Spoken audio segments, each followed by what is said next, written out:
Mr. President, Commissioners, it's now 11:30. Merry Christmas, Happy Holidays. We're ready to go. Thank you very much. Right back at you. Thanks everybody for being here today. As we begin, I'd like to ask the Commission if they have any questions or concerns about our agenda. Mr. President? Yes. I do, and I'm happy to see this project's moving forward, but I do have just some questions that I'd like some clarification on with number 3, so I would like to pull that to the regular agenda. You'd like to what? Pull that and put it on the regular agenda. Oh, you wouldn't like just to ask your question now? No, I'd like to do it, I think, during the course of the meeting, and I think my commissioner to my left also has some questions. Okay. Wish we'd known earlier so we could have the NDC here. All right, then we'll do that. Any other questions? I will probably just defer it, and they don't want it deferred. But, Mr. President? Yes. Well, I just want to appreciate staff. There's a couple of things, since we don't discuss these consent agenda items. The consent agenda items on combining the central bench projects, I think that's very wise and it's very well done, and I appreciate that the language in there on traffic calming for Rose Hill, nothing moves forward until it's fully coordinated with the traffic calming, which is the intent of the commission's motion when that was done. I really appreciate that. And then also on the Highland View project, again, another well-written staff report. And what I really appreciate now is to start to see the integration of temporary features so that we're not spending money for permanent features. And so I really appreciate the report from Precision Engineering on some of the temporary features that we're going to see on Highland View. So I just was, I was really pleased when I read through those. So I just want to give those kudos to staff since we don't discuss the consent agenda. Yes, fully agree. Any other questions? I did have another question. Yes. This one, I'm not asking to have it pulled, but on the annual report that we're submitting to Comptroller Wolf, is that something new as a result of some of the changes he's made, or is this a yearly thing that we've done before? Mr. President, Commissioner May, great question. It's an annual event. It's an annual event? Yes, ma'am. Okay. So, I'm sure I saw it last year, but if somebody could pull or send me the one from last year, I just kind of like to, there's a lot of good information in there, so. You'll have it before you get home today. Okay, Merry Christmas. Thank you.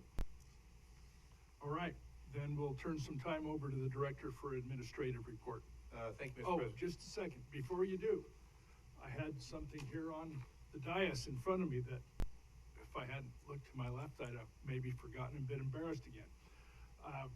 The Leadership in Motion Award for 2021, Leadership in Government in Ada County, was awarded by Compass to the Ada County Highway District for the Livable Streets Performance Measures. Very well. President, Anyway. I will scratch that off my list at this point in time, but I would like to add a tremendous amount of gratitude and thanks go to Ryan Head, who's over here, and his team for making this happen. This was a long journey, as you know, and now it's incorporated into ACHE operations, and that gentleman and his team did the lion's share of work. So, Ryan, congratulations. Yay, Ryan. Now it's yours. Okay, thank you, sir. Commissioners, before I start, I'd like to have Justin Lucas come up. We have a new project manager we'd like to introduce to you.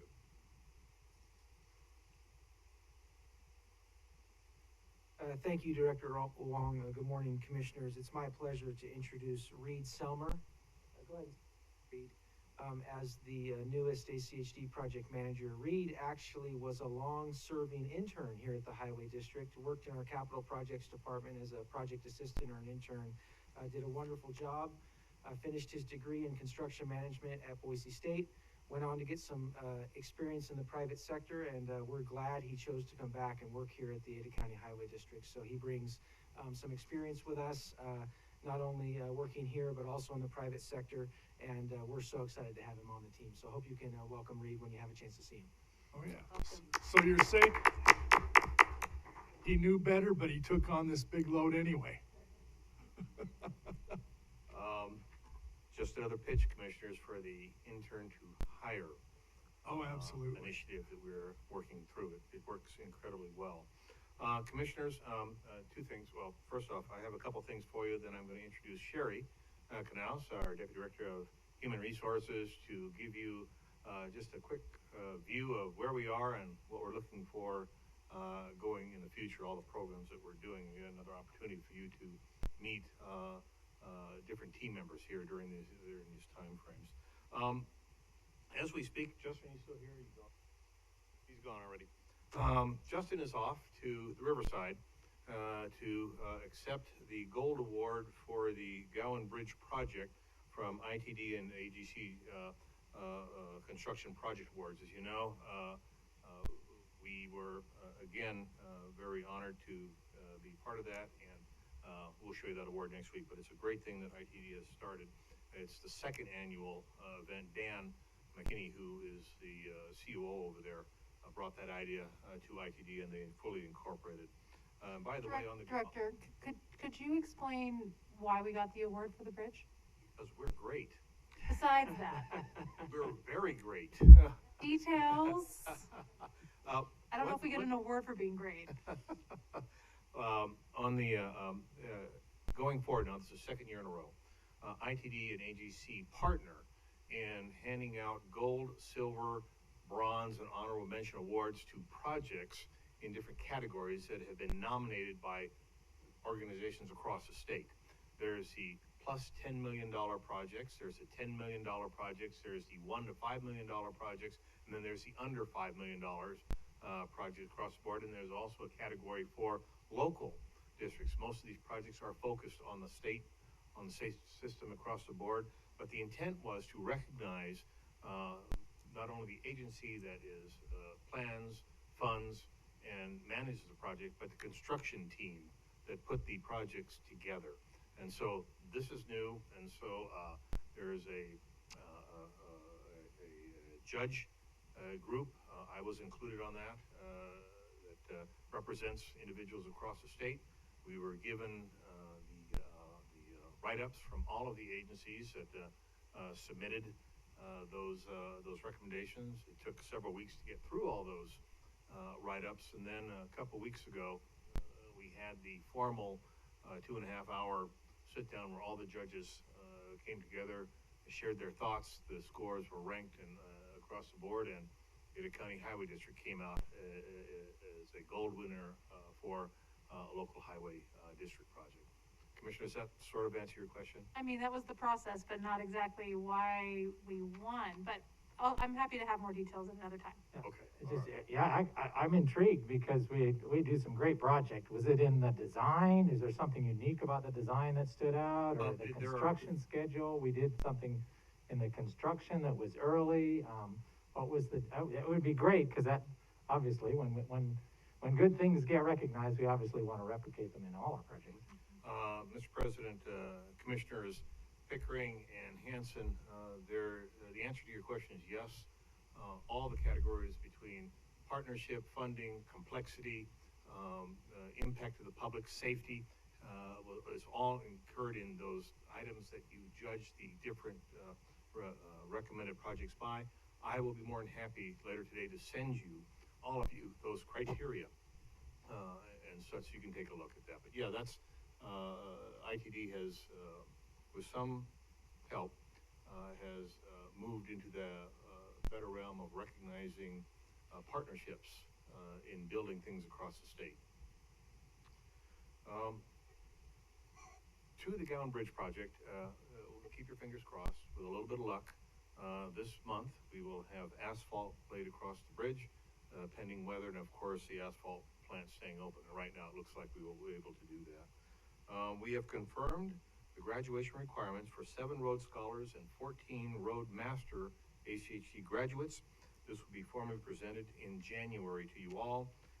And as a note, ACHD continues to lead the state in both Roadmaster and Road Scholar participation and graduation rates across the board. So Commissioners, thank you again.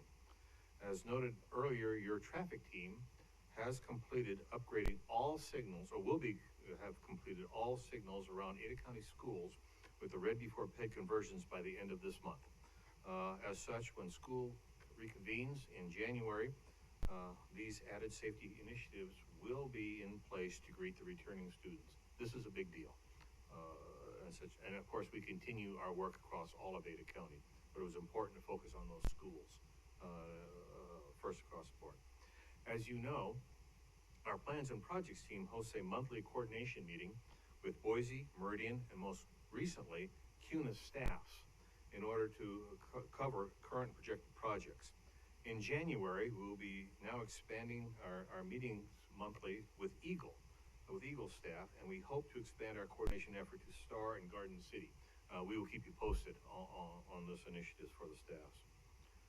In front of you is the proposed 2022 ACHD holiday schedule and such. I wanted to have you all take a final look at this to make sure that it's all there, is what you would like to see for the staff going forward. I would greatly appreciate if you could give me your thoughts or comments this week, as we would like to finalize this as we're starting already looking to January, February timeframe. Also in front of you is my proposed 2024 budget strategy that I shared with you all a couple weeks ago. As noted, this is a 100,000-foot draft for your consideration as a different approach to our budget process. I would ask that you review and share your thoughts on this, please. I will be prepared in January to provide the Commission with an overview of what we see in front of you going forward in the FY23 Commission session regarding major projects, initiatives, and funding considerations to sort of kick this off. But if you could take a look at it, I greatly appreciate that. Our annual audit continues, and we expect to have final insights shortly. As of this morning, the auditors continue to look really hard to find something. But at this point, we are led to believe that that search has come up empty regarding any major insights across the board. We understand the auditors are currently in federal aid categories, and we will keep you posted. Again, we do believe this will be complete this week, next week, and then we should be able to give you a cursory overview, and then you'll have your final, your formal presentation in January. Our capital projects team regularly meets with the American Council of Engineering Companies. This group is made up of the engineering firms and that designs ACHD projects. At the last meeting, there was a robust discussion about staffing, workload, and other very relevant information that has an impact on ACHD's ability to get projects designed and to stay on schedule. Diane Bevins, our project manager, will be briefing you on the specifics during next week's director's report on that agenda, or on that meeting. Finally, I met this week with the leadership of Idaho's Trucking Association at their request, and we had a great discussion on many topics. Of note, the association has purchased a state-of-the-art truck simulator that, with discussions, I'm confident that the Commission will be given the opportunity to test their skills in operating a big rig in both rural and urban environments across the board. This will be in January, and I'll keep you posted as to when that is and such. But they were very excited about this purchase and such. So with that, Commissioners, I'd like to turn time over to Sherry, who will talk to you about our human resources operation. Sherry?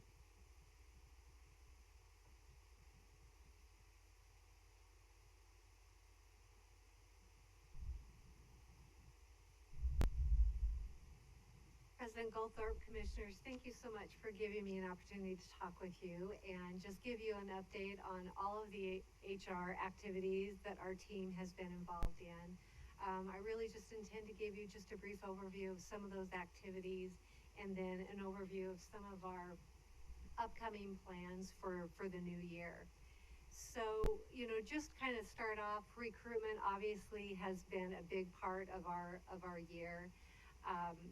The district has not escaped the staffing issues that are being experienced all over our community and obviously in lots of areas of the country as well.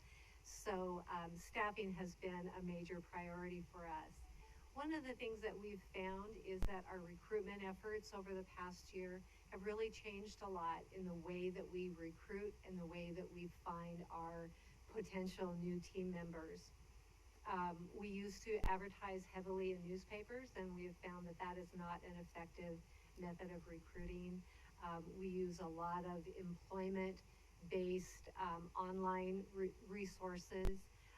Shandy's team has been awesome in helping us have an increased presence on social media. And we've seen a resurgence of job fairs. 2 or 3 years ago, you may see 30 to 40 employers at a job fair. We were at a job fair on Monday with well over 100 employers. That is becoming another way that employers are absolutely trying to go out and attract those candidates. You also may have received a flyer in the mail. That was a new effort this year, and it was very successful. Our first flyer went out last June, and one of the things that we look at to kind of track applicants is how many views are we getting on our employment website. And typically we'll see about 500 views over the course of a week. When we sent out the June flyer, the week following the mailing, we received nearly 6,000 hits on our employment website. So it was very successful in being able to attract people and to at least consider employment with the district. One of the other areas that we have found that has become very important is re-recruiting applicants. Oftentimes when someone comes in and applies, a candidate is selected, but there are a lot of other great candidates that may be a good fit for somewhere else in the organization. And so we have been very strategic and very forward-thinking in reviewing these potential candidates for other positions within the district, and have been very successful in finding other positions that they are very well qualified for. The other item is, and as the director alluded to, our interns. One of the things that we have found is that currently 17% of our existing workforce either started here as a temporary employee, as an intern, or they're people who have left and come back to us. And so we think that that group is really important. So as we have temporary employees, as we have interns on the roll, we're really working actively to try to keep them at the district. And when people leave, we're actively trying to recruit them back to the district in many cases. So Sherry, so when you send out that kind of a letter, does it say, how's it working out for you? No, it's generally a phone call. Oh. But also the temp to hire, or excuse me, the intern to hire program. Again, we're working to formalize that program, but it's important to note that that has been a practice that we've had in place for a very long time. Reed is part of that success of having a former intern come back to us. We currently have 9 interns, or 9 regular team members who started out as interns here. So we, again, will just be looking over the coming months to formalize that program. Another item we just wanted, or I just would like to highlight a little bit, is the benefits that we've added to our organization this year. First off, thank you to you for your support and giving us the opportunity to add some great benefit opportunities for our team members. I'll highlight just a couple of those, but one of the ones that's been very impactful has been the 401k matching program. We now have 70% of our employees are participating in the 401k program. That's a huge number, and that increased tremendously when we added the matching portion of that. And from an employee's perspective, it gives them an opportunity to build that nest egg that they need for their retirement down the road. Part of an overall wellness, that's a part of financial wellness. Another big impact has been the district's contribution to daycare expenses. We all know how expensive daycare is, and by the district being able to contribute to a portion of those expenses, it doesn't cover everything, but it most definitely helps. Last year we had 8 people participating in our dependent care program through the Flex Plan. This year we have 28 people that have participated in that. So that tells us how important that benefit is to our team. Along those lines, we've added the 12 weeks of paid maternity and paternity leave for our team members. And what a great opportunity for someone to spend that time with a new member of their family. A few other items that have had a big impact on us, obviously our retention incentive program, in terms of keeping people here, as well as our recruitment incentive programs. Those have all been incredible opportunities and tools for us to use to not only attract new people, but to retain the people that we currently have. Another item that we added on the recruitment side is our enhanced veterans preference. We are interviewing every single veteran who submits an application. And that has really been able to help us broaden opportunities where they may be a good fit somewhere in our organization. Our hybrid work from home program, one of the things that we've learned during COVID is that we do have opportunities to successfully do many of our activities from home. And so the hybrid work from home program has been very successful up to this point, and we do have a large number of employees that are taking advantage of that opportunity. In terms of the upcoming year, obviously we're still navigating COVID. We're happy to be back, able to do face-to-face interviews. We're doing our onboarding in person again, but we remain committed to making sure that we have a safe work environment and follow all of the CDC guidelines and take any additional precautions that we do or that we need to. Interviewing is done with masks and social distancing, as is our onboarding process. But it's so nice to have that back in person instead of via Zoom. But again, we'll continue to navigate COVID and work to find ways to get us back into some of our more regular operations. Some of those areas that we're focused on is our health fair. The health of our team is very important. Throughout the COVID pandemic, we've been able to maintain the conducting the health fair, but at a reduced level. And so we'll look to find ways that we may be able to expand that back to the way that we used to do that, including more vendors and more opportunities for our employees to interact. We also hope to restart our Leadership ACHD program. That's been a huge training program that unfortunately was put on hold at the start of the pandemic, and we believe it's time to bring that program back and restart that. So that is on our agenda for the upcoming year. A couple other items, respectful workplace training. It covers anti-harassment and diversity in the workplace. That is something that we'll be focused on updating this year as well. We've also had a number of requests to bring back Kids Day. Kids Day, as many of you know, has been a huge event for the district. Obviously, we haven't done that during COVID, but time will tell over the next few months to see if that is something that we can feasibly do. And then lastly, we will be updating our salary survey again this year. There's been lots of changes in the economic situation and in market conditions, so we'll be updating that data again.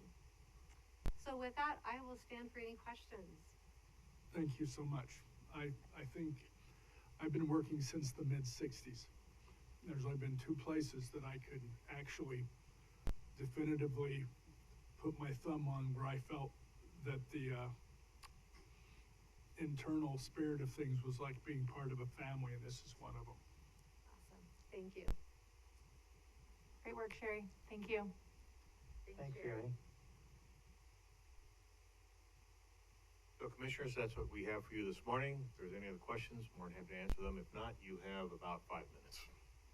I'm good. Perfect, thanks.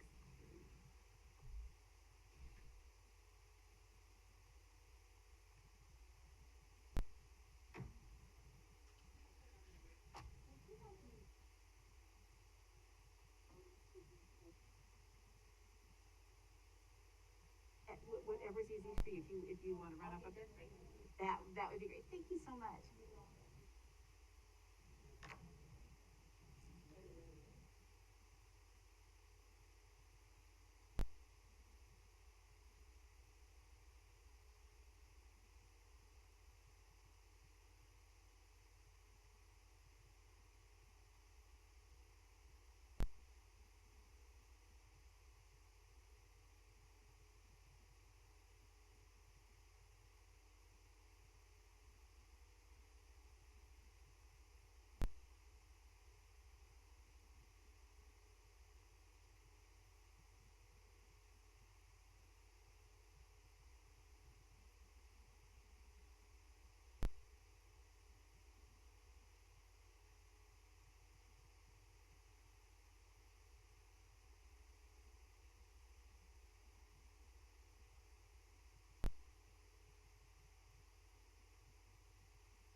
Yeah. Release the hammer, not pulling the trigger.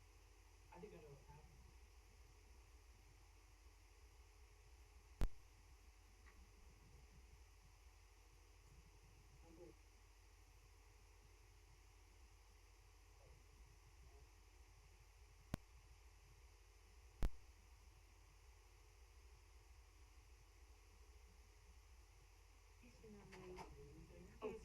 If you have any Good to questions. see you. I had to, You know, when you see people with their masks, it takes you a second, but thank you so much. It's so good to see you. Thank Have a you. wonderful holiday. You too, Okay, Commissioner. thank you. Enjoy. If you have any Appreciate it. questions, let me know. I sure will. Thank you.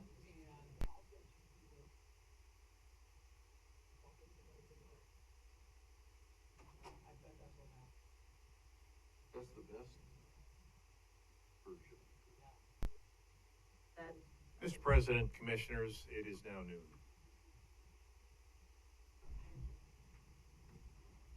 Thank you. I'd like to welcome you all to the commission meeting today, and we'll begin as usual with the Pledge of Allegiance.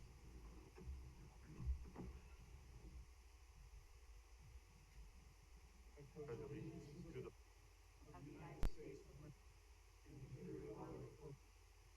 one nation, under God, indivisible.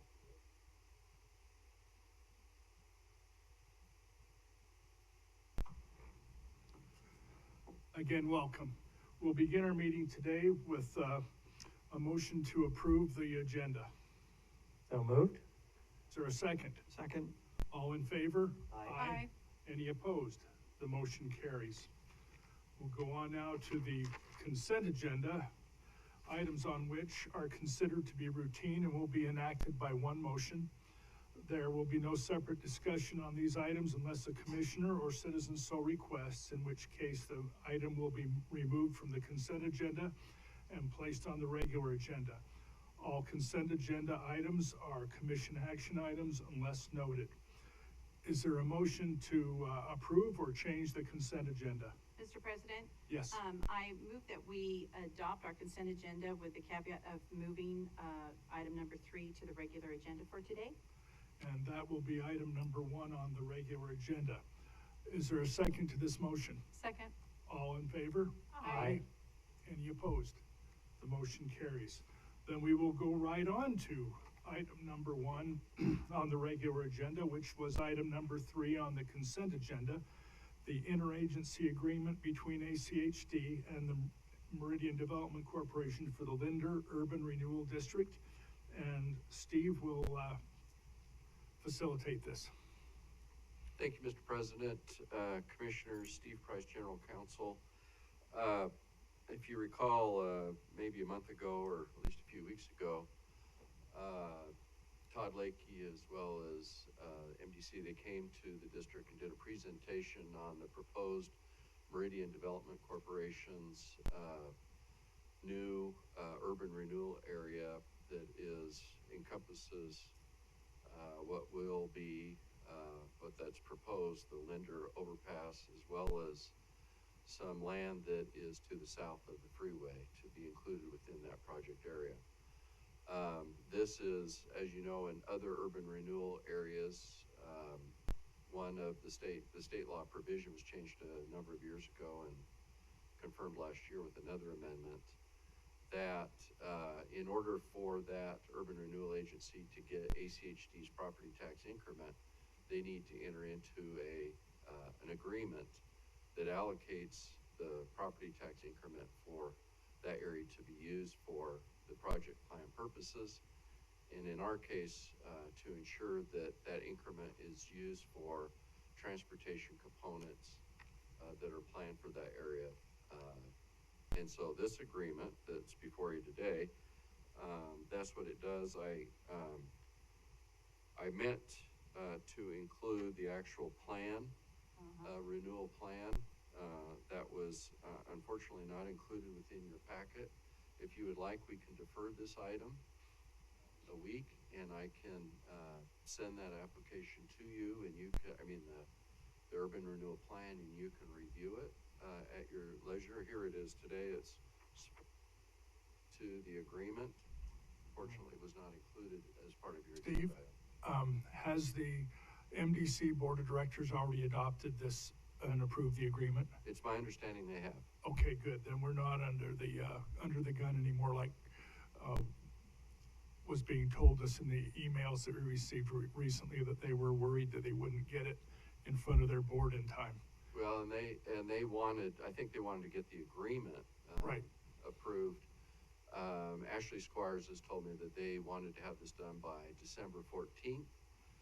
But I think if you want to defer it to our next meeting on the 15th, I think that's acceptable. I'm more interested in you feeling comfortable with the plan and the agreement. And so if you don't feel comfortable Well, today. I'm perfectly comfortable with it because of the discussions we've had so far, but we should probably hear what Commissioner May has for questions. Sure. Oh, I appreciate that, Steve. Thank you for being here. And that was, a question that I had, so that'll be good to have that in front of you. It's attached to the original. Unfortunately, it wasn't attached Okay. to the So, agenda yeah, pack. no worries there, and like I said before, I'm happy to see this project moving forward. I just had a couple questions with some of the verbiage, and I understand they don't need our consent, for their budget or prioritization of the projects, and they agree that the projects will meet our policies. But for any projects that are gonna impact in the right-of-way, do they have to come back to us at some point for approval of that? Or do we waive that and give them full authority to just move forward? It's like, what's the checkpoint there? The checkpoint is that, they have to coordinate with ACHD staff on any projects that are within the area, to make sure that they meet all of our standards and approval. If you would like, we can change the agreement that it would have to come back to the commission. But typically on these, what happens is staff comes back, we would come back to you and say, this project is going forward, and are you comfortable with that? But the agreement incorporates all the transportation components that they've identified. And so those projects would be approved, but staff has the ability to make sure that they meet all of our policies and standards. Okay, so, I could see in reading just what we got in our packet, number 4 and 6A, I think, address that. Yes. About our usual process being followed. And, I would have no problem with that.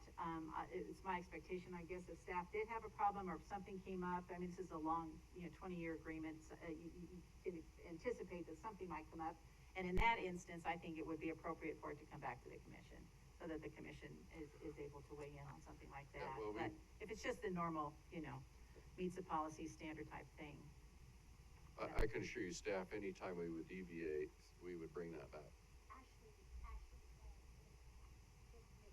Okay. So she may want to testify. My understanding also, Steve, is that if there was some disagreement between the staff and the MDC, that they could already appeal it to us. Yes, of course. Yeah, okay. So they could appeal to us, come back to us, and then if our staff had some issue, then there would be no doubt that it would come back before Yes, I mean, in any time we have an interagency agreement and there's a dispute between the two governmental entities, it's gonna come back to the governing boards to resolve. Okay. Okay, I look forward to seeing the whole, packet when you send it. Sure. So my other question, real quick, in recital, at the bottom of page 1, the retroactivity back to January Yeah. 1st of this year, how is that gonna impact our already approved budget that we're operating under? And could you just kind of explain the mechanics of something like that being implemented? Well, it's a timing issue for the Urban Renewal Agency because the statute has, along with the property tax timeframes, they wanted to make sure that in 22 that they would be able to start getting the tax increment, and that's why they did a retroactivity to January 1, 2021, is because the taxes, if the agreement is entered into in 2021, then it would start to be implemented on January 1, 2022. And they would be, because of the way that the tax schedule works, they would be entitled to the increment for ACHD's property tax in the area for fiscal year 2022 going forward. And it just seemed a little hazy, and not having being part of the, initial discussions on that, so that popped out. And Mr. President, Commissioner May, and I agree with you. I don't think that has ever been discussed, but we have, I believe, done it in other instances. Okay. And it's mostly just a timing issue. They want to get going, and they want to get that increment into their planning effort as well as the funding for the area. They want to get it in as soon as possible, and the only way they can do that is the retroactivity, provision that they provided so they can start getting that increment in the tax year 22. Okay, thank you for that, Steve. So I remember when this whole thing started, the Linda Road overpass was just this big project, and so has it now, and we talked about putting some money on the shelf for the design, et cetera. So is it now that this project has just morphed into this? We're not looking at two separate projects? in Mr. conjunction President, with this? Commissioner May, I have not been included in all of the lender discussions, and really, I don't review the plan. I just do the agreement, and Justin Lucas is the one, unfortunately he's not here. He looked at the plan and went through it. It's my understanding that, with regard to that project, Meridian and MDC are working to try and find funding to get that project started, and I think this is most certainly part of that strategy. I don't know how it all fits, but we can get back to you on that. That would be, I'd be interested in just seeing And maybe how the director everything knows, I don't know. fits together, because I know we've had meetings with ITD, and we were gonna get an update on that, and timing, and, other agenda items, we haven't had that yet, so it would just be good to all be on the same page and understand just how this project's moving forward, so. I think that we can do that most certainly, and we can do that in short order. Steve, Director, I understand the design part is already in the works, and that's the portion that Meridian was going to pay for. Okay, so our budget really isn't impacted at all. But Thank you. I don't understand the relationship between Meridian and MDC in the. Yeah, I don't funding either, because I allocation. thought that was between us and them. I think that's Commissioner May's Yeah. point. Yeah, oh, all right. Is, she'd like Gotta get to that have over- greater right. detail on that. We can do that. Right, And right. maybe Ashley, who's on the line, she can speak to that. That would be great, and then that amendment A, where we're referring to the highlighted, segments in yellow, et cetera, we'll see that in the packet, so. I'm satisfied with that, and appreciate, the opportunity to pull that, so we can have that discussion, so, Okay. thank you, Steve. Mr. President? Yes. I also have a couple of questions, and, Steve, thank you for, addressing these. First of all, I think, and for the benefit of the public, it's worth just clarifying, what this project involves. What's happening is that, under this agreement, the portion of property tax revenues from the geographic area that's been identified by Meridian Development Corporation will be, remitted from ACHD to the City of Meridian. To MDC, To the Urban MDC. Renewal Agency. Okay, so those funds for the 21 years or so of this agreement, will be going to MDC for this project. That includes, and it sounds like, and I think what Commissioner May said is correct, there's also a discussion of an additional project for connecting, Linder Road and 10 Mile Road as part of this Linder urban renewal area. So it sounds like there will be, in addition to the overpass, some other projects involved as No, well. my understanding, there are other projects, absolutely. Right, okay. Then my question is, this is the one thing that was, burning in my mind as I read through the information, is that, I'm curious to know what kind of dollar amounts are we talking about? What sort of, do we have estimates of these property tax revenues that ACHD will be, handing over to MDC for the next 20 years? I think the plan document has estimates of that, and I think it's around $5 million over the plan period, but you don't have the plan, so that's part of the Okay. problem. Yeah, and that would help. And I guess, going back to an earlier question, if it's not gonna throw a wrench in the works to defer this for a week, I'd like to do that, because I think it would be good to kind of get all this information all together all at once, before we officially go forward with it. I don't see any actual problems with it, but it'd be good to have this additional No, information. and I would agree. I think that it would be, good to have MDC come back and give you another, presentation on what the plan does and what's included in that, and those components that, would be funded from that.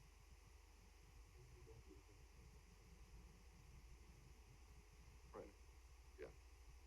Okay, That would be helpful. yeah, good. That's what I would prefer, so. Yeah, I would be interested, since Ashley's on the line, in asking her if a deferral would throw a monkey wrench, so to speak, in any of their plans or adoptions. Mr. Chairman, members of the commission, thank you very much. My name is Ashley Squires. I am the Executive Director of Meridian Development Corporation. Apologize I could not be there in person today. I had an emergent root canal this morning, so I apologize if there's any enunciation issues. We are on a tight deadline, and as mentioned to legal counsel and to Justin Lucas, we had a deadline of today with ACHC to get this agreement approved. We are in front of City Council on the 14th, which that was the reason why today, being your last meeting prior to the 14th, was the deadline. Our MDC board did approve this agreement back at the end of October and was immediately sent over to your staff for review. This is the template that we used for the last agreement and that went through on your consent agenda without any issues. Regarding the projects, there's only two, and they're the ones that we've talked about. And when I say we, MDC has not been brought into meetings with ACHC regarding the Linder project. That has been more between the City of Meridian and ACHC. I do have Cameron Ariel on Zoom as well, who could speak to some of those conversations. However, the two projects are the Linder Road Overpass, which is the southern approach. The estimated cost of this is $1.5 million. This is Exhibit A of your agreement. The second is a local road project. It's an east-west connection between South Linder Road and South 10 Mile Road, and that is estimated to be $2 million. Those are the only two projects that would be utilizing ACHC increment over the next 20 years.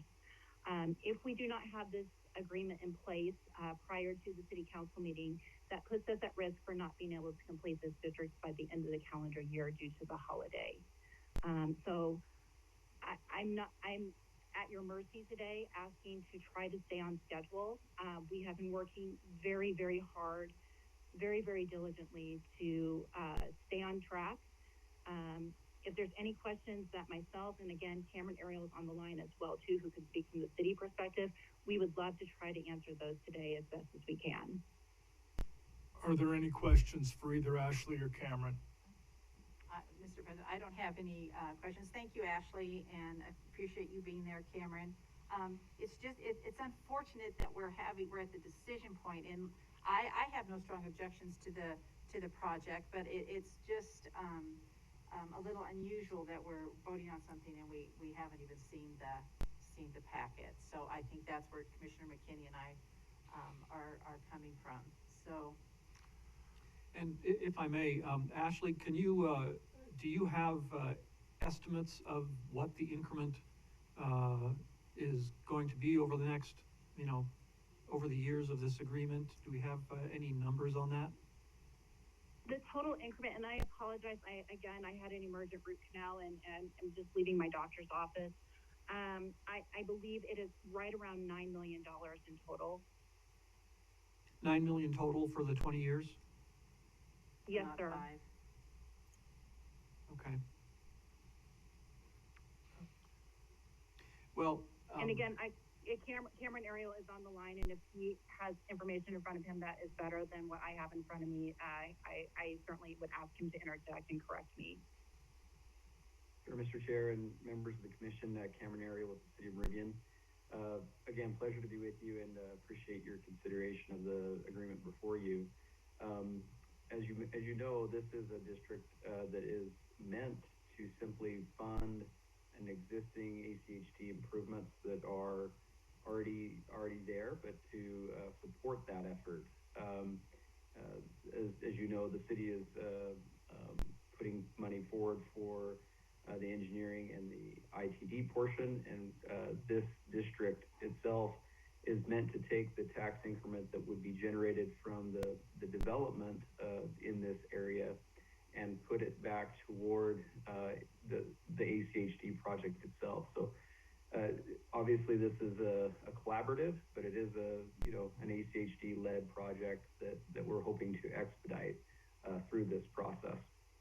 I think it's important to note that all of the property owners that are in this district have given their consent to do this and see it as an advantage and certainly an economic development tool for their interests and certainly for the regional benefit benefit as well. As far as, unfortunately, it is unfortunate that you didn't get the plan, before you or included in your packet. We can certainly send that to you. That's not a problem. But it is a fairly straightforward plan. It's very specific to, the projects mentioned. And it is fully intended that once the projects are completed, the district will be, terminated and retired. So, if there's any question as to, is this gonna defer taxes for the entire duration, that is certainly not the intent.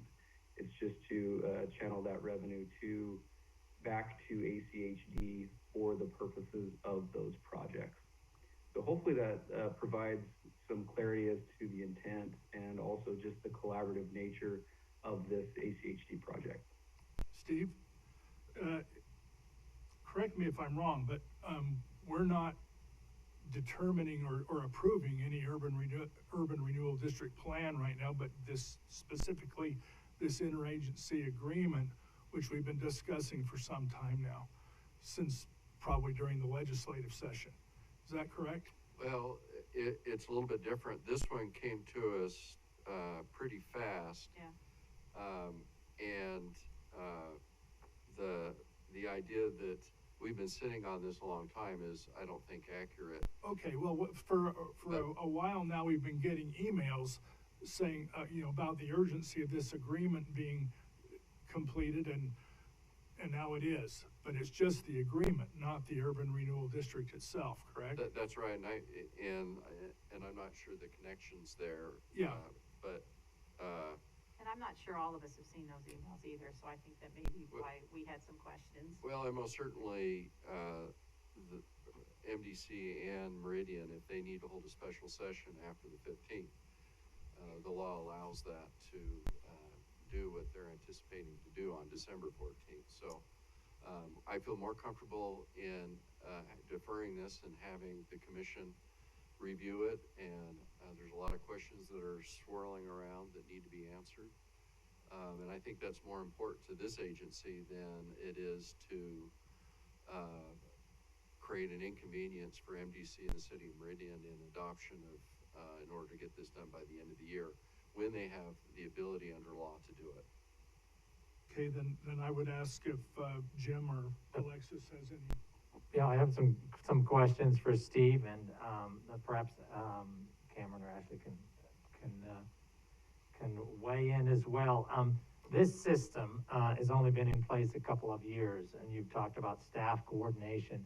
So that hasn't changed, has it? We've had staff coordination on urban renewal districts. So it's not enhanced coordination, it's basically the same level of coordination in the development of an URD, correct?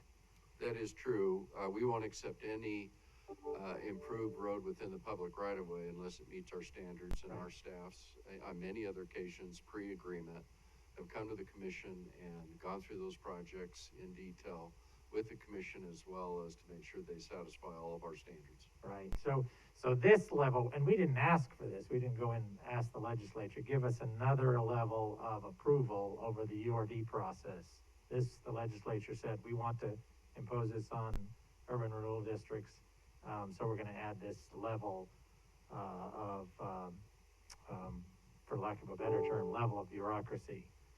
Well, and you were here during that process. There were a couple of previous commissioners that were concerned about urban renewal agencies and how they spend the increment that ACHD would otherwise get. And so I believe that's more the genesis of the law, and this simply ensures that the tax increment, and there's some other issues that spiraled off of that. This was to ensure that any of the money that comes through property tax, which by statute is supposed to be dedicated for transportation, to make sure that that property tax is spent on transportation components. And that's the purpose of the agreement. Right. So I understand that. I'm just saying we now have an administrative process in addition to what we used to have. And I'm assuming that administrative process has had some administrative costs, opposed to this agency the city involved and the URD in order to go through this process. And it's also added the need to be very vigilant on the timing, so that the timing as we try and add this process. So we have to deal with that. We have to be extra sensitive to that. My question, now, we've already approved a couple of, under this new regime, we've already approved a couple of URDs. So my question is, how different is the basic language of this agreement from those other agreements that we've approved? Mr. President, Commissioner Hans, it has not changed. Yeah, so it's basically almost, I don't want to call it or boilerplate, but it's basic set of principles. We figured out what the language should be, negotiated it with each one. So there shouldn't be a large gap of time, because everybody knows who's setting up a URD. This is the language to expect from ACHD. Is that correct? If I may, Mr. President, Commissioner Henson, the only difference is in those two instances, MDC came to the commission and provide a review of the plan and the purpose of the plan and the projects. I thought there have been so many that I've got confused, but in this situation, they did not. Yeah. And I think it's because of the timing and trying to get this in and try and get their plan year starting in 2022. So are there other URDs that are in the process? I know Boise has a couple, or at least one that we've already gotten pretty in-depth on State Street. We haven't seen that yet come forward. My concern, of course, they probably have the same issue with respect to making sure that they get the tax increment for the year.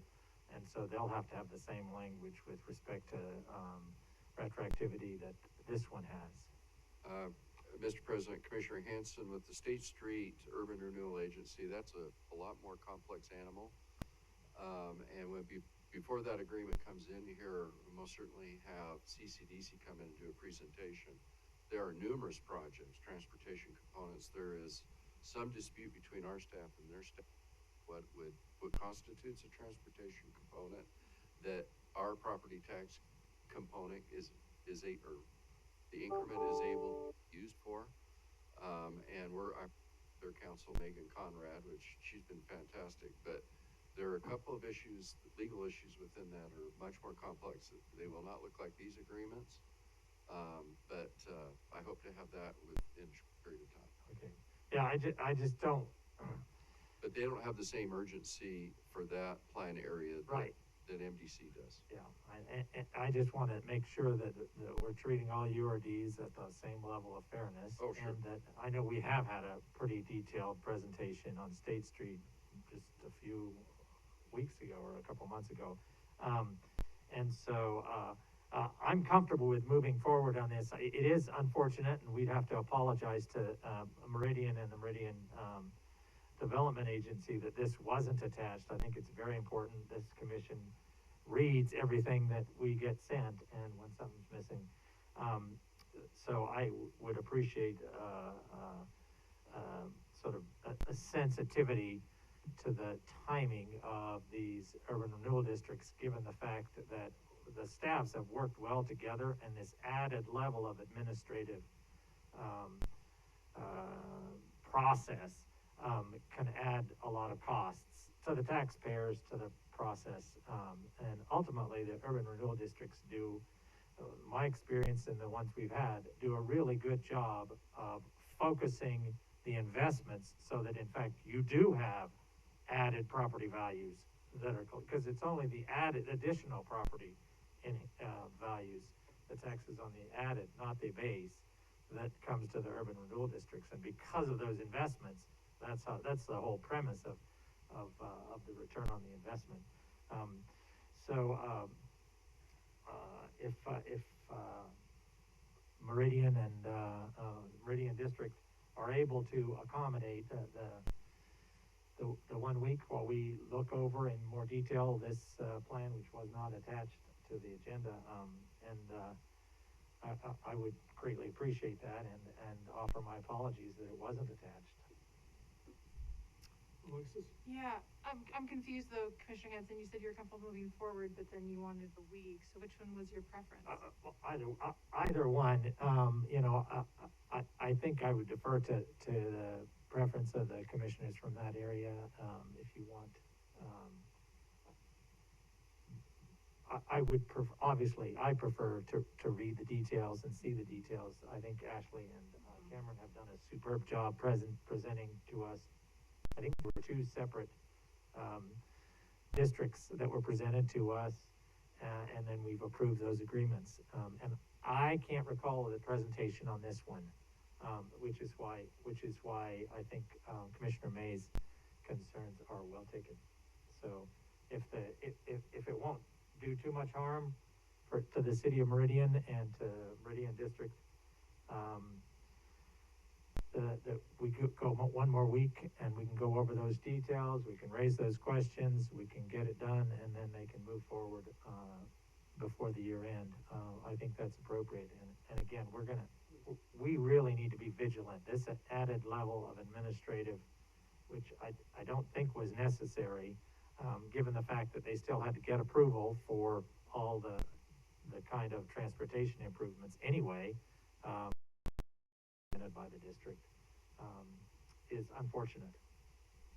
So, Mr. President, Commissioners, I'm thankful, Mary, and Dave, that you guys wanted to bring this up to the regular agenda. I feel really confident, given Mr. Price's, you know, just statement around it. This is like a pretty simple, straightforward, agreement. You know, I know Ashley and Cameron and our staff work really, really hard to make sure this type of thing works well.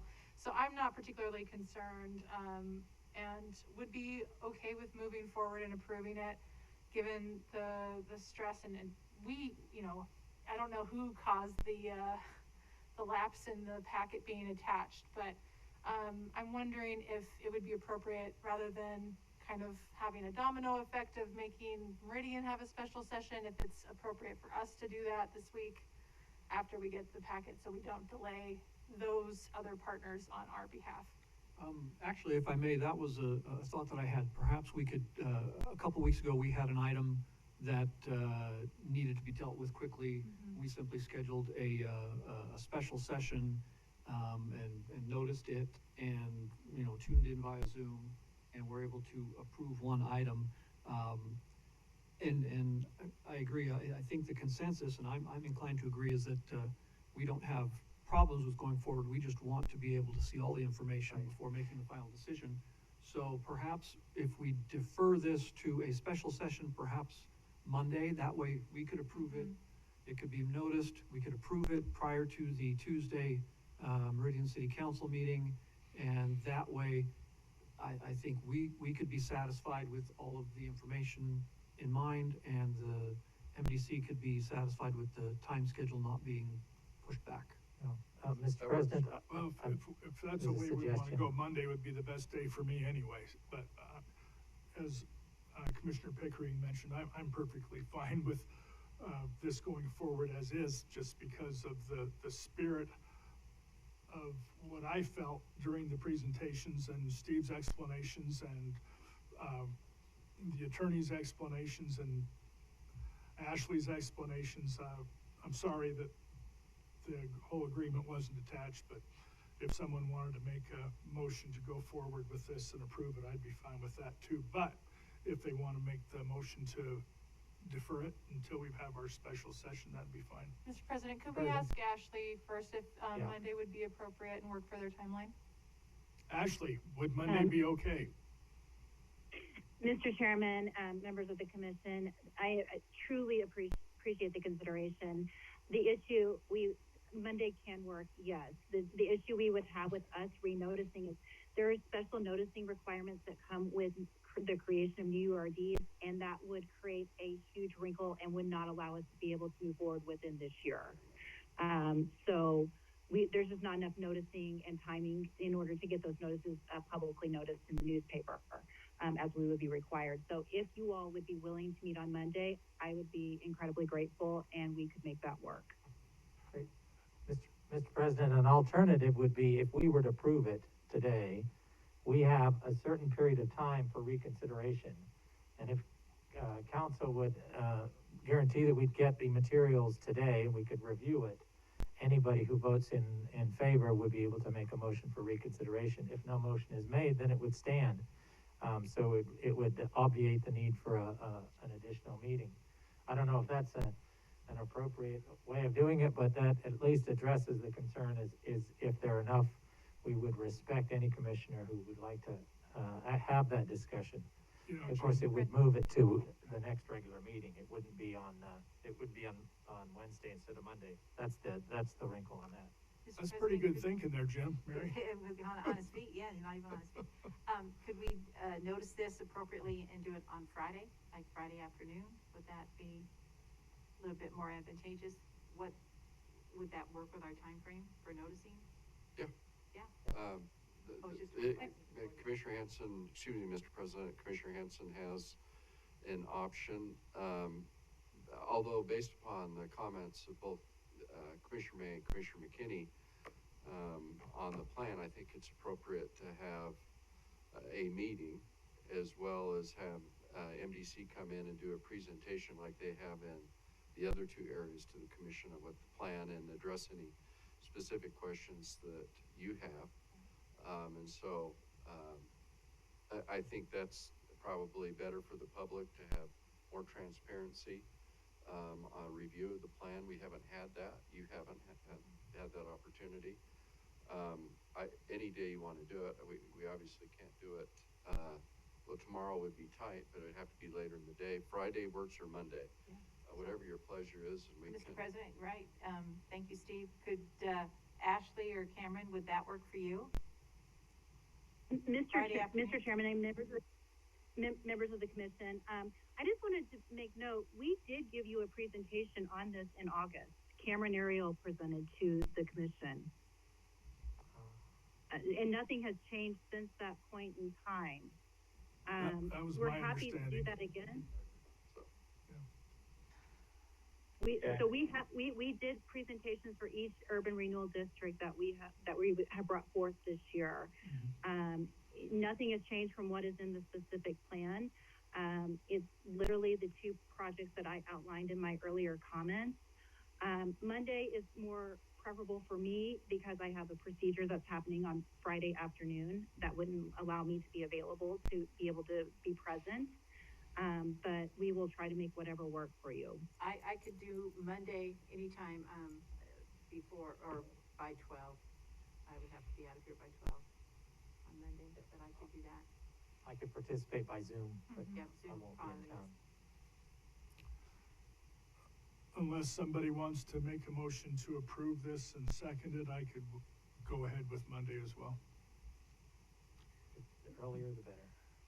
Then, Mr. President, I move that we defer item, what is item 1 on our regular agenda? The interagency agreement between ACHD and the Meridian Development Corporation for the Linder Urban Renewal District. Defer the, approval to a special, commission meeting to be scheduled for Monday, December 13th. The time to be determined. Is there a second on that motion? Second. All in favor? Aye. Aye. The motion carries. I didn't hear any but 5 ayes. Oh, aye. Yep. Okay, The only caveat would be that I would need to do it before Right. noon. I'll be on a plane in the afternoon, so the earlier on Monday, it'd be If we better. can do it in the morning, okay, perfect. then we have one final item, which is public communications. Is there anyone from the public that would like to? I think Brooke has something to present.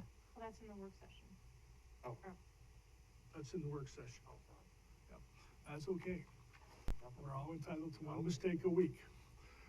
And so Anyway, we'll hear from her. Stacy, is there someone who'd like to speak with us today? Is there anyone here that would? Then this meeting is adjourned, and why don't you give us a couple of minutes, about 5 minutes? Thank you. So eager to hear it.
if mics are on. Oh, no, Oh. they're, I don't see any red light. now you're on.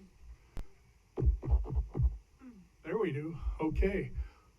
We'll go ahead and begin our work session now on the Collister corridor and the, what's been going on the last while with that. And I don't know if this is the second or third time I've heard it, but if you happen to drop over and been able to complete it, I think I can. Me too. I was just telling her. You did awesome on Monday. Apparently need a share screen here.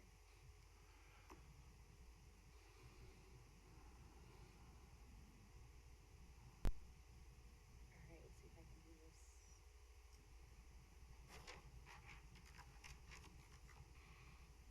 Let's see. Sorry about that.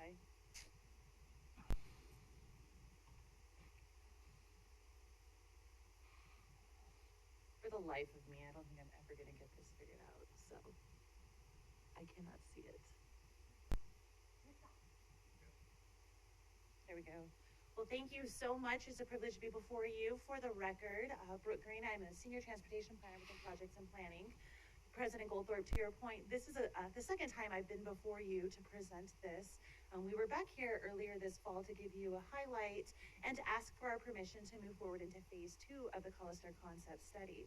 So we are before you today to introduce the 3 concepts that we will be taking to the public. These concepts are, we believe, encompass the vision that the neighborhood had put forward in all of our public outreach up until this point. The virtual open house will be next Thursday. However, it's not the last time the public will have an opportunity to weigh in on these. Today is really only informational because we'll be back before you this coming spring to go over what we hope to be the final concept, and at which point take that back out to the public again. So today's presentation is a little, so bear with me as we go through this. We're gonna start with a PowerPoint just to quickly go over the boundaries. And then I'm gonna take you to what we call a story map. The story map that you're going to see is exactly what the public will be seeing next. This is a fun, more interactive way in which to showcase these concepts. However, this is the first time we presented in this format, so we'll give it a try. And I think the sharing the screen thing might be the bit of the challenge, so I do ask for your patience up front. Again, just to recap, the planning area is all of Collister, from State Street up until Hill Road. It does have several attractors along that, most notably the Collister Elementary School. But on State Street, we have the public library, we have several coffee shops, so this area is navigated oftentimes by foot as it is, but right now there are no pedestrian facilities along the whole corridor. Which point, I'm gonna go ahead and stop sharing the screen, shift over and share the screen for the story map, so just bear with me as we go through this.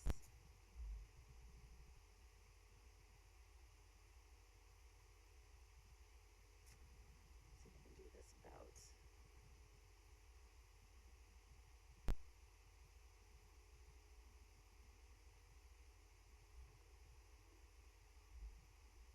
All right, I'm hoping that is reflected. Fabulous. So what you've got before you is the story map that we're going to be taking to the public, and this is, as I mentioned, that interactive way in which to display this information. Folks will be invited to a survey that will actually go live tomorrow evening. It'll stay open up until the virtual open house. We'll have the virtual open house, but the survey will stay open following the virtual open house for 1 more week. If I can scroll this down. Oh, maybe. There we go. So just to quickly recap, we did do our public open house where we did ask for folks to provide their feedback. See if this is all right. In that open house, we asked folks, like, what is important to you? What do you want this area to look like? We did develop the concepts, and 2 of those options that before you. The rectangle rapid flashing beacon, also known as RRFB, is utilized throughout this corridor in addition to bulb outs. However, bulb outs will not go Collister, so into Collister, rather they'll be adjacent streets. Reason being is bulb outs, when you're putting in bike facilities, can be problematic. Oftentimes that requires the cyclist to move into that vehicle travel lane. However, the concepts that we're providing for you do provide for a dedicated space for cyclists, and I'll go over those here in a second. So those ideas and considerations that we did eliminate. We did look to chicanes, and we also looked at speed bumps. lanes was removed, and just to give you a recap of what those are those shallow S-shaped turns that could be applied throughout the corridor. We did not actually consider that because of the number of driveway access that is along Hollister. Speed humps was also one of the tools that we took off the table, and primarily it's because long corridor, and we thought that we could explore other options to provide that same traffic calming feel for the neighborhood and for those who are driving through that area. So I have three concepts I'll present before you. The first concept number one, it does provide on the west side bulb outs throughout the corridor, on-street parking on the west side, and so we're looking to this space over here. We'll follow the cursor. There does provide a buffer bike facility, so you've got the buffered bike facility at 5 feet, and then you have the 2-foot buffer. In addition to that, it does have RFB at the pedestrian crossing north of State Street and as well as at John. On the east side, you've got bulb outs throughout the corridor. You have 7-foot sidewalk. So if you follow my cursor, you'll see it's over here. You also have the raised bike lane, but you'll also notice that there is a vertical element between the raised bike lane as well as that 7-foot sidewalk. Again, you also have an RFB there at north of State Street as well as John's Landing. Let's continue along. This concept does provide pedestrian level of traffic stress 2, as well as bicycle level of traffic stress 2. The improvement footprint, however, is 51 feet. So this is one of the widest options put forward. And I'm going to highlight the pros and cons of what that looks like here in the following slide. But before I get into that next slide, I do just want to highlight a few things. These are the concepts that we in your packet, and I'm not going to go through them all the way because there's so many iterations of it, but I do just want to highlight what it looks like. So you have got that parking space, that is what is in blue. You've got that buffered bike lane, the vehicle travel lanes, and then you have got the buffered bike lane and the sidewalk. You'll see here at this location, why it stops at this location is because it's an area that has already been improved with the existing Hollister intersection, State and Hollister, and so we will be tying into that. But we did find that it is really important to be able to provide an enhanced crossing at that location so we can help facilitate folks trying to get to their appropriate direction. So I'm not going to go through each of these, but should you want to in the survey or at a later date, you can scroll down here and you can go, there's 1 of 3 pages visual, you can flip through those. Again, these are also the aerial visuals that we provided to you in your packet. So move along, we'll skip over those two because I highlighted them. So the concept 1, the benefits, it does provide that narrow lane that slows the vehicles down. Back to that point why we didn't bulb outs. We thought there was other means in which we could do it. Narrowing the travel lane is one of those. Sidewalk connects to local shopping. I did highlight that. In addition to that, sidewalk improvements on John's Landing will connect to Cynthia Mann Elementary. Really important. That's why through these concepts you're going to see a lot of these elements actually provide pedestrian facilities on the east side. And it's because on the east side is where are. It does maintain parking on one side of the road, which we heard was really important to the neighborhood. The idea of going and removing this whole corridor is certainly not support. When we did the initial survey, parking was important. So we still wanted to provide that. And of course we have the bulb outs. The challenges are the pedestrians are limited to one side of the road. On-street parking is removed from one side of the road. Also, some of the challenges where we do not provide pedestrian facilities on both sides. I'm going to highlight this here really quick. One of the other challenges is should we ever find ourselves having to do any type of maintenance work on the side in which we provide that dedicated sidewalk, there would not be adjacent pedestrian facilities. And so folks who need to still navigate through this space would have to actually, ACHD would have to hire a traffic control company to come in and provide for that pedestrian detour. And that is in the event should there ever be maintenance on this side, should there ever be closed for development and such, we would actually have to ensure that we have those traffic detours available. But I do like this slider because it does showcase what it looks like, what it looks like today. See if I can get him to cooperate. So, but you're going to notice no matter what we do, and this is important, we're going to still have to move existing treatments So in this case, this fencing does go back as well as the power poles. So this is concept number one. I'll take you through the next two concepts. Concept number two, it's got the parking lane on one side. It's got a multi-use pathway on the east side. In addition to that, it does have that 3-foot buffer. You'll notice that the travel lanes are down to 10.5 feet. That parking is approximately 6 feet. Similar to what I mentioned on concept number one, west side does have bulb outs, east side does as well. On-street, however, on-street parking is designated on the west side only. We've got the multi-use pathway that does accommodate both bikes and peds. It is 11 feet. And again, back to that RFB at John's Landing to help facilitate. And I want to highlight John's Landing just momentarily. John's Landing have our existing northwest bikeway. And so that's why it's so important for us to provide that enhanced crossing at that location to help folks get over to the multi-use pathway. So this is concept. We'll scroll along and take a look at that level of traffic. In this case, the level of traffic stress is 2 for pedestrians. For cyclists, it's a level of traffic stress 1. This is our smallest footprint at 45 feet. And why that's important is, and what I didn't mention early on the third concept, whatever options we put forward, concepts 1 and concepts 3 will have significant tree impacts. And I'll speak to that a little bit more detail on concept number 3, but I do want to highlight that this option is the smallest footprint that we're putting forward to the neighborhood. And then I'll scroll down a little bit further and give you guys a visual what that looks like. Back to what it looks like today. So it's the same picture. We do the benefits. We did narrow that traffic, providing for that traffic calming, sidewalk improvements throughout the corridor. As I mentioned, has the smallest footprint. And we do have the bulb outs at the key RFB locations. Back to some of the challenges. Because we have only a pedestrian facility on one side, being that the multi-use pathway is only on the east side, again, should we find ourselves having to provide any construction, any type of maintenance to that multi-use pathway, we will have to utilize traffic control companies to provide adequate pedestrian detours. In this case, there's on-street parking designated to one location, and you're going to see those travel lanes reduced. Moving along to Collister Drive, concept number 3, and this one gets a little bit creative. So this is everything. If we could have all the types of treatment facilities thrown out there, what would that look like? Well, you're looking at it. However, this is the largest footprint, 51.5 feet. So this provides sidewalks on the west side. It does provide for a parking lane, 2 travel lanes, as well as a buffer and a multi-use pathway.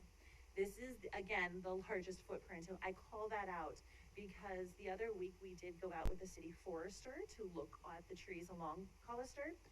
And besides parking, the other important thing that the neighborhood told us was do everything you can to maintain the mature trees. Collister really certainly has a lot of mature trees throughout the corridor. So we did go take a look, and I will tell you that should either of those 1, 3 in their existing footprints that you see here were to be applied, significant tree impact. I approximately we looked at about. So what does that tell us? That tells us while we may be going to the public with these ideas, again, because this is an iterative process, we will go back. We'll scale it back to ensure that because that is important to this neighborhood, and it's important that we respect that. To this point, you're going to see the multi-use pathway. Something else to note, between John Landing and Catalpa, what I highlighted earlier, that Northwest by Boise bikeway, in this illustration as well as the other illustration, there is a segment that we actually removed parking on the west side. And you're going to see what that looks like in a second. Where we put in a multi-use pathway, or in concept number 1, we put in a raised or buffered bike facility. The reason we're able to parking for that one stretch to help facilitate people coming out of John's Landing on over to Catalpa and then continue on is because there's no front on housing. And so we're able to utilize that space a little bit better and not necessarily use it for parking, but rather for a more enhanced bike facility to help people navigate through that bikeway and continue into the Northwest. It's a really great opportunity for us to reutilize that space that today isn't necessarily being used for parking because there are no front on housing. This is a pedestrian level traffic stress 1, level traffic stress 1, improved footprint, as I mentioned, is 51 and a half. Again, if you guys want to take a little look, these aerials were sent to you within your packet. And then continuing on to that visual, what this potentially could look like.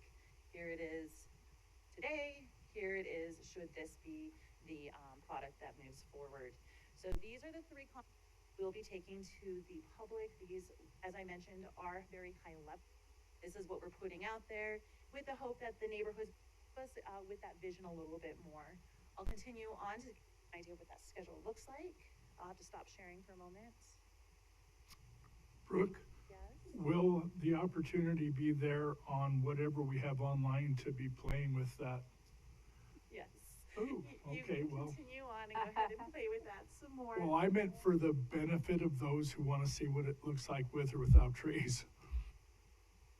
Yes, and actually, to your point about the trees, so you're seeing that visual depiction, it's very static as it is. That is not the depiction throughout the whole corridor, so you wouldn't necessarily be able to see it throughout the corridor. However, we did go walk the whole corridor. We did look at every tree with that forester and have highlighted them on a map that says potentially we're going to have with these trees. But Commissioner Goldthorpe, to your point, it's really important that we do emphasize that tree impact early on. I'll do it today's presentation. I'll do it next Thursday's. Talking about schedule. So this is the schedule that's before us. And so you see today's presentation. December 16th is when I will be presenting that virtual open house. But this evening, I will be presenting to the Neighborhood Association's leadership team. So we'll also be going through this presentation once again. And also this evening, I will be meeting with one of the property owners on Collister who actually has 17 trees on their property. And I'll be meeting with them personally. We have done a lot of outreach for this project. Besides the door hangers that will go out next week and the door hangers that's gone out in the past, if you don't attend the virtual open house, and I cross-reference those who attend on our sign-in sheets virtually, and those who reside on they will actually get a personal letter from me that says, hey, I noticed you didn't attend the virtual open house. It's really important we chat. Here's a letter, here's a survey. I have found that to be a good way to solicit response, because a lot of people may not necessarily have seen the door hangers, the social media, may not be necessarily talking to your neighbors, but it's one more way we can touch them and get in touch and really get their input. But Commissioner Goldthorpe, to the point, it's something that was highlighted last important that we need to take into consideration. These concepts are very good look to finding out solutions to that. We do provide a product that that meets the neighborhood's vision, while at the same time that disruption to the tree canopy. Well, over the last 7 years, we've had several, whether it's Collister or Pierce Park or some of the other roads where we've had meetings here, hearings, and that's all I'm remembering are 2 words, trees and parking. Yeah. Well, President Goldthorpe, yes, and I recall many of those, and it's my goal to get out there and minimize that and answer and provide a product that is both their vision, but also takes into account some of those disruptions. Mr. President, Brooke, just a question. Those images with the slider where we looked at those, it didn't appear to me that they showed any change in the trees. There was not an attempt to take out any trees in those images. Am I correct there? In those particular images, tree impacts, but what you should have seen, and it's not very clear unless I call it out, is the fence. The fence in that location is moved, but throughout the corridor. And when we looked at trees, at the trees that are in our right-of-way, as much as taking into account their roots. And so if we were to go and put in a sidewalk or a multi-use pathway, are we gonna dig deep enough where we're gonna start impacting roots? And at which point we potentially could impact a tree that's in somebody in their own right-of-way. Mm-hmm. That's where we walked up and down the street and looked at the kind of, what type of tree it is, how deep the roots potentially could go. And the forester did provide us a lot of really great feedback. So, Mr. President, go ahead. Did you have Oh, any? yep. No, thank you. Mr. President, Yes. sorry, Commissioner Hanson. Brooke, great job. Again, just your entire process has just been top-notch and exceptional. I think having again, it shows and it pays dividends to understand where the community is at from the get-go, so we can have more informed decisions across the entire process. So just the work with the forester is fabulous.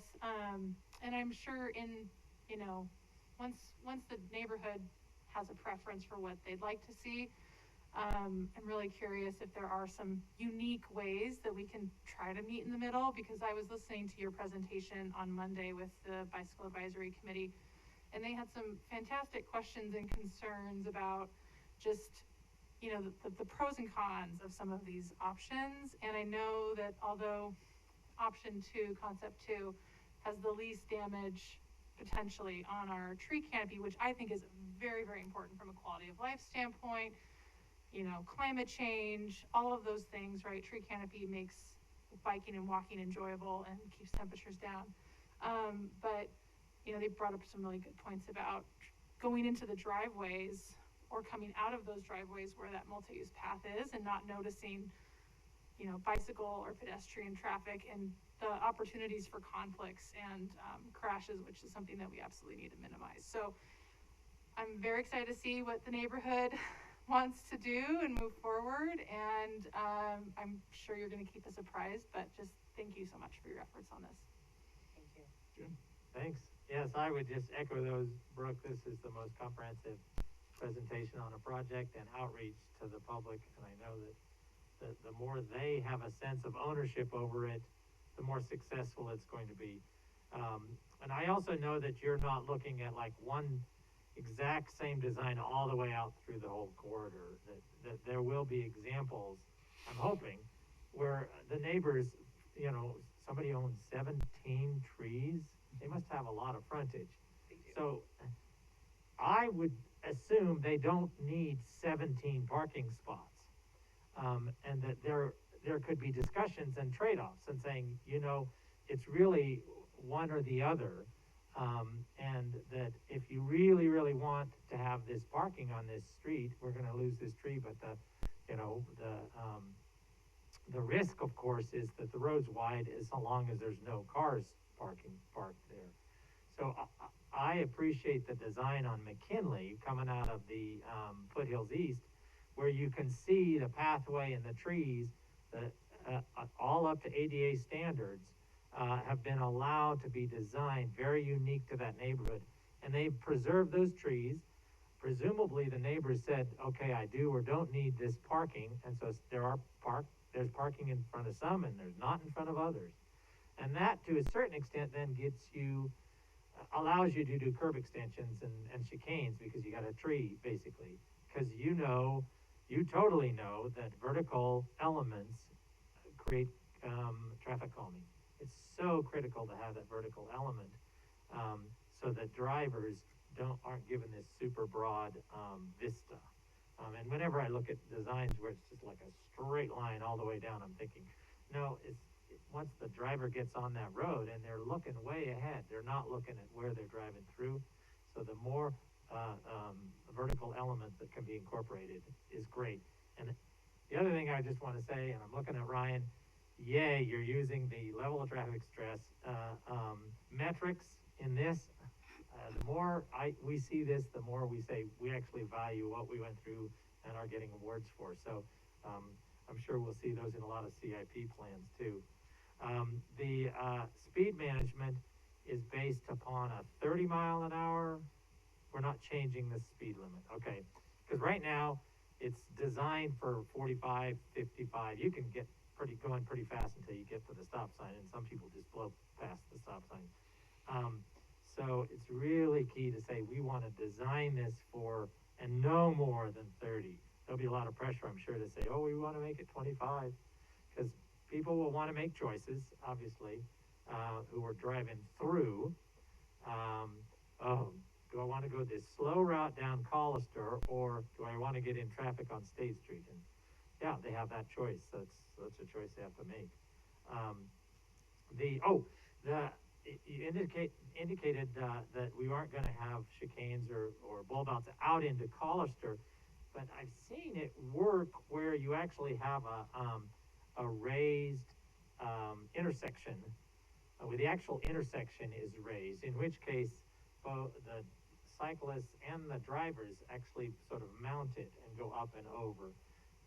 So you have that sort of physical experience of, okay, here's a major conflict point, people crossing, and especially on the John's Landing, Catalpa bike path, those places, it just makes sense that we might want to have, I think they're called speed tables, basically a higher point where both drivers and cyclists would come up and down in order to cross. So I hope that's not off the table as an option in the design, since we're still up here, we're not like down here. Is that right? Commissioner Goldthorpe and Commissioner Hansen. It isn't necessarily something that we were exploring option, and to speak to that for a moment. So one of the other concerns that we have, in particular, that location, John's Landing, as you get to the bottom of that hill from Collister, so from Hill down into we have a drainage issue. Well, we had a drainage issue. We have since gone out and have mitigated that in several ways. So because of rain coming off that hill, several of the property owners, in particular in that location, have in the past, before we mitigated it, have complained and expressed concerns about water accumulating at that location. So while that's a great idea and does provide another mechanism in which to slow people down at that particular location, it's likely to have a consequence of creating a water to accumulate at that location. So while it's a great idea, it's not necessarily one in which we're exploring as a treatment at that particular location. Well, I'm sure we can figure out the drainage as well as the safety together, because it'll be a permanent fixture. The thing I'd like to suggest in our presentations, and to be constantly helping people in that neighborhood know that we have a long-range plan for the Collister State Street area to be a transit-oriented development site. The city expects greater densities. This is a transit center. And so what's going to happen is going to be heavy use for people to come down with their bikes and walking to catch the bus rapid transit from that center. I think thinking about this as being a particularly important, that, yeah, they're going to have a lot of neighbors coming in. You want them walking and biking down to the transit center, not driving down. So I think in our way we're presenting, we should highlight the TOD as part of our, we understand we're part of the long-range plan for the transit-oriented development out there. The last thing is, again, as we deal with context in each block, it might behoove us to actually have the bike lane on the inside rather than in the door zone. And so I didn't see any of those where it's, they're all standard in the door zone. And then the question is, if you're going to have kids going down to the transit site and all of the using the bike lane, if there really isn't a sense of a physical barrier between them and a car coming down Collister, they're going to ride on the sidewalk anyway. So it's like, I hate to see a good bike lane unused because there isn't that protection. Cars can provide that, or actually a physical raised solid candles like we're going to do out in front of Maple Grove School. So those kinds of things we might want to think about being open to incorporating, because I'm going to guess by spring of 2022 it's going to be a mix of all three, and that each probably, like on Kootenai, it's going to be different as we move from each block. It's going to be slightly different as we move from each block, but that's to deal with the unique context as well as to get the ownership of the people who are living adjacent to them. So obviously I'm going to be watching for speed stuff. And is there anything that I'm sure there will be things in the interim to say, we're not sure how this will work, but because we're trying temporary installations up on Highland View and some other places, let's try this. So I assume that'll be part of the process. Commissioner Goldthorpe and Commissioner Hansen. It is a iterative process that we're going to be going through as we go to the public. Any project is good when we seek compromise. This will be us seeking compromise, both with the property owners as well as the public who utilize this space. So to your point, we are looking and exploring all three of these concepts. Our final concept we bring back to you could be a little mix of everything. It really is going to be up to the public through their vision, especially neighborhoods of vision, for us to find whatever that appropriate solution. Good.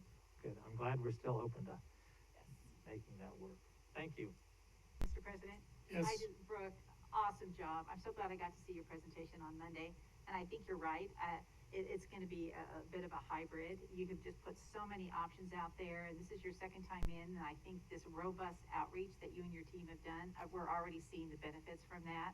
So I'm so excited about what it's gonna end up being, and as you know, that's my district, and so I've gotten so much feedback about how you're out there, boots on the ground, walking around with a forester, looking at the trees.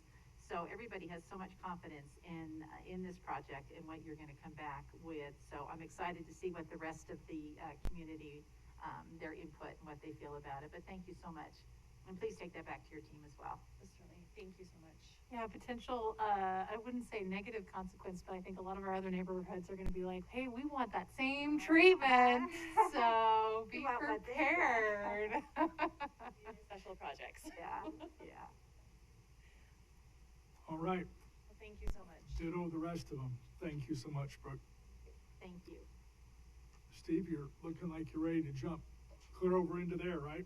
Okay, we will now dismiss, we're adjourned, we're going to go into the pre-commission meeting for an executive session. Brooke?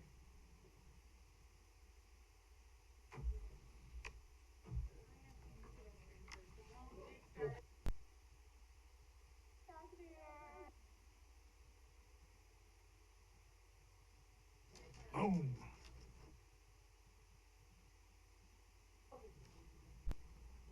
Goodbye.